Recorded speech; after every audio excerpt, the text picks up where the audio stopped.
ஸ்ரீ குருப்யோ நமக. குருர் பிரம்மா குருர் விஷ்ணுர் குருர் தேவோ மகேஸ்வரக குரு சாட்சாத் பரம் பிரம்ம தஸ்மை ஸ்ரீ குரவே நமக. சதாசிவசமாரம்பாம் சங்கராச்சாரிய மத்தியமாம் அஸ்மதாச்சாரிய பர்யந்தாம் வந்தே குரு பரம்பராம். குரவே சர்வலோகானாம் விஷஜே பவரோகிணாம் நிதயே சர்வவித்யானாம் தட்சிணாமூர்த்தயே நமக. ஸ்ருதிஸ்மிருதிபுராணானாம் ஆலயம் கருணாலயம் நமாமி பகவத்பாதம் சங்கரம் லோகசங்கரம். सदात्मध्याननिरतं विषयेभ्यः पराङ्मुखं नौमि शास्त्रेषु निष्णातं चन्द्रशेखरभारतीं. विवेकिनं मगाप्रज्ञं धैर्यौधार्यक्षमानिधिं सदा अभिनवपूर्वं तं विद्यातीर्थगुरुं भजे. भारतीकरुणापात्रं भारतीपदभूषणं भारतीपदमारूढं भारतीतीर्थमाश्रये. विद्याविनयसम्पन्नं वेदरागं विवेकिनं वन्दे वेदान्ततत्त्वज्ञं विदुशेखरभारतीम्. அனைத்து பெரியோர்களுக்கும் நீலாயுதாட்சிகுமாரின் நமஸ்காரங்கள். பிரதி குருவாரம் நம்ம சிங்கேரியில் சங்கரனை பத்தி கேட்டுருக்கோம். குருநாதர்களோட பேரருள்ள இந்த காவியத்தின் நூலாசிரியர் திரு கே நாராயணசுவாமி அவர்கள். இவர் எழுதிய புத்தகத்தின் ஒவ்வொரு வரிகளையும் நம்ம அனுபவிச்சு கேட்டுருக்கோம். பிரதி குருவாரத்திலையும் போன வாரத்தின் தொடர்ச்சியை தான் தொடர்ந்து கேட்கப் போகிறோம். 129வது வாரமாக ஸ்ரீ வித்யாரண்ய மகாசுவாமிகளின் விதேக முக்தியை தொடர்ந்து 2ஆம் அரிகர மன்னன் சில சாசன பட்டயங்களை தன்னுடைய மந்திரியை கொண்டு தயார் பண்றான். தன்னுடைய குருநாதரின் பெயரால் பல தான தர்ம நிபந்தங்களை ஏற்படுத்துறான். இவை அனைத்தையும் அவன் தன்னுடைய மகாராணியிடம் சொல்லி முடிக்கிறான். அவன் இப்படி கூறி முடித்தவுடன் மகாராணி ராஜனிடம் கேட்கிறாள், மகாராஜா, சிங்கேரிக்கு செய்தி அனுப்ப வேண்டாமா அப்படின்னு. ராஜனும் சொல்றான், அனுப்பியாகி விட்டது ராணி. எல்லா விவரங்களையும் கடிதமாக எழுதி அனுப்பி இருக்கிறோம்.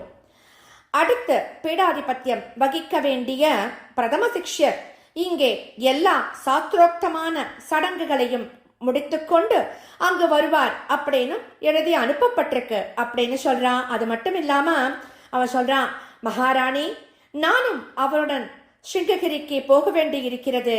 அவர் அடுத்த பீடாதிபதியாக அபிஷேகம் செய்யப்படும் போது நானும் சாட்சியாக அங்க பிரசன்னமாக இருப்பதாக குருநாதருக்கு வாக்கு கொடுத்திருக்கேன்.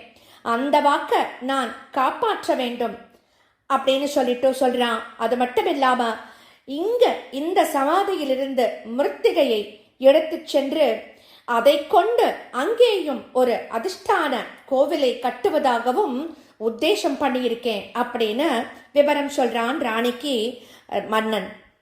வித்யாரண்ய சுவாமிகள் பெருமைகளுடன் நூற்றாண்டுகளுக்கு மேல வாழ்ந்திருந்து ஆஸ்திக்யத்தையும் சனாதன தர்மத்தையும் மீண்டும் நிலைநாட்டிட்டு தம்முடைய அவதார காரியம் முடிஞ்சு விட்டதால பாஞ்சபௌதிக சரீரத்தை திரஸ்காரம் செஞ்சுட்டு மீண்டும் பிரம்மி பூதராக்கி விட்டார் இல்லையா?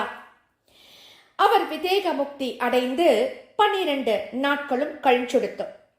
சாஸ்திர ரீதியாக தாம் செய்ய வேண்டிய காரியங்களை எல்லாம் செஞ்சு முடிக்கிறார் அவருடைய பிரதம சீடர் ஸ்ரீ சந்திரசேகர பாரதி சுவாமிகள்.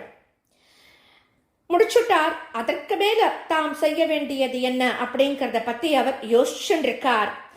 அந்த சமயத்துலதான் அரிகர மன்னன் அவர்கிட்ட குருநாதத்தை ஞாபகப்படுத்துறான். குருநாதரின் கடைசி கட்டளை என்ன அப்படிங்கறது இந்த குருநாதர்கிட்ட ஞாபகப்படுத்துறான்.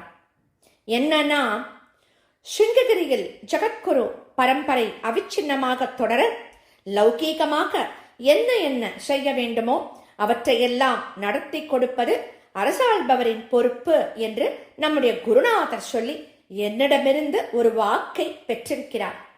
அந்த கடமையை நான் செய்து முடித்த பிறகுதான் மற்ற ராஜீய காரியங்கள்ல கவனம் செலுத்த முடியும்.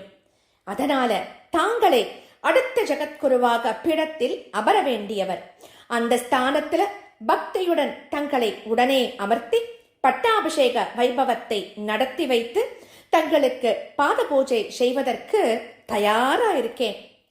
அதனால் உடனே தங்களை சிங்ககிரிக்கு சகல மரியாதைகளோடு அழைத்து சென்று மிக்க மகிழ்ச்சியோடு அந்த கடமைகளை எல்லாம் செய்து முடிப்பேன் அப்படின்னு மன்னன் சொல்றான். இதை கேட்கிறார் ஸ்ரீ சந்திரசேகர பாரதி மகாஸ்வாமிகள்.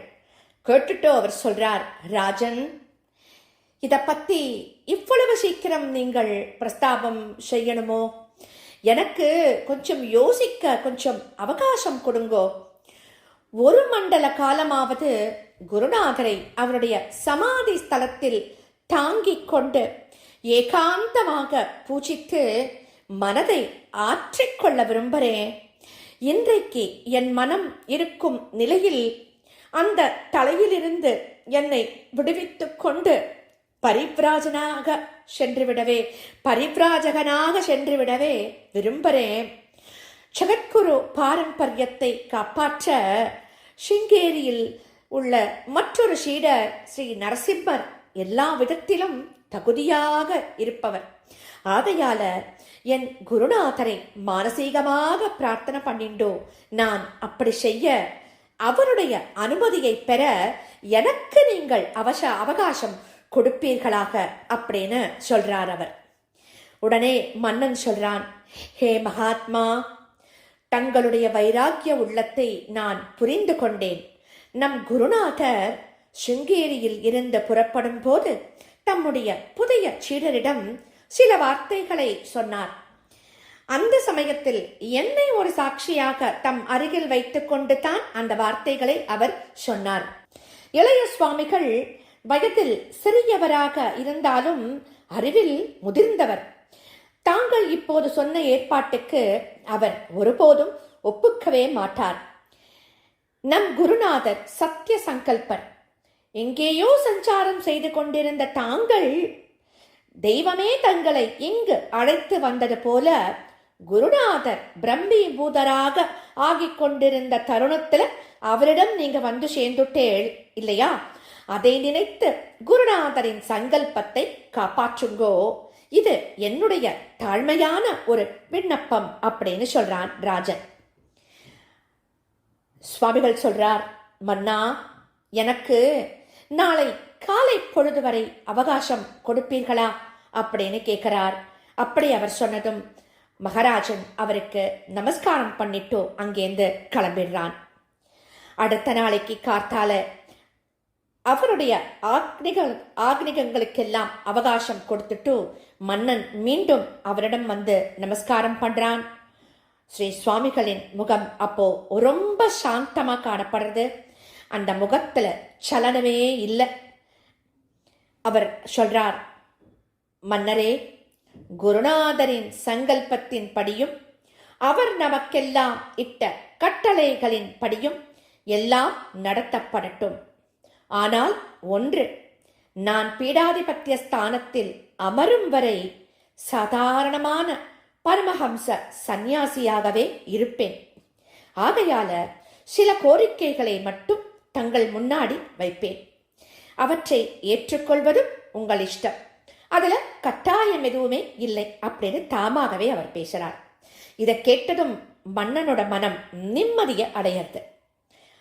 மன்னன் சொல்றான், மகாத்மாவான தங்களுக்கு 1000 நமஸ்காரங்கள். தங்களுடைய விருப்பங்களை உடனே சொல்லுங்கோ. அவையெல்லாம் நியாயமானவையாகவும் சாஸ்திரங்களை அனுசரித்தும் ஜகத்தின் நன்மைக்காகவும் இருக்கும் அப்படிங்கிறது சர்வ நிச்சயம் அப்படின்னு வரியமா சொல்லி தன்னோட 2 கைகளையும் கூப்பிண்டு நிற்கிறான் அந்த சன்னதியில. அவர் சொல்றார், குருநாதரின் சமாதி ஸ்தலம் பம்பா கஷேத்திரம் அப்படிங்கிறது அவராலேயே தீர்மானிக்கப்பட்டு விட்டது. அப்படியே நடந்தும் விட்டது.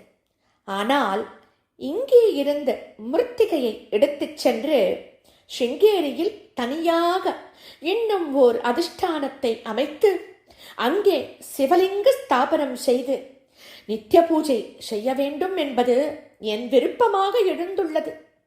இது சாத்திர விரோதம் இல்லை. இங்கே அவருக்கு அதிஷ்டானமாக இருக்கட்டும், அங்கே அவர் ஸ்ரீ வித்யேஸ்வரராக பூஜிக்கப்படட்டும் அப்படின்னு சொல்றார் அந்த மகான். மன்னனின் மனதிலும் அப்படி ஒரு எண்ணம் இருக்கு இல்லையா? அதனால அவன் ரொம்ப சந்தோஷப்படுறான். ரொம்ப சந்தோஷப்பட்டு தன்னோட சம்மதத்தை கொடுக்கிறான். அப்போ அவன் சொல்றான், அப்படியே செய்யலாம். இங்கு அவர் நாராயண ஸ்வரூபராகவும் அங்கே ஈஸ்வர ஸ்வரூபராகவும் இருக்கட்டும். மிருத்திகையை தாங்களே சேகரித்து தங்களுடனேயே எடுத்துச் செல்லலாம். நல்ல நர்மதா பானலிங்கத்தை பிராமணர்கள் மூலம் தேர்ந்தெடுத்து சிங்கேரிக்கு எடுத்து வர உடனே ஏற்பாடு செய்கிறேன் அப்படின்னு சொல்றான் மன்னன். மேலும் அவர் சில விஷயங்களை சொல்றார். அவர் என்ன விஷயங்கள் சொல்ல போறார் அப்படிங்கிறத நம்ம அடுத்த வாரம் தொடர்ந்து கேட்க போகிறோம்.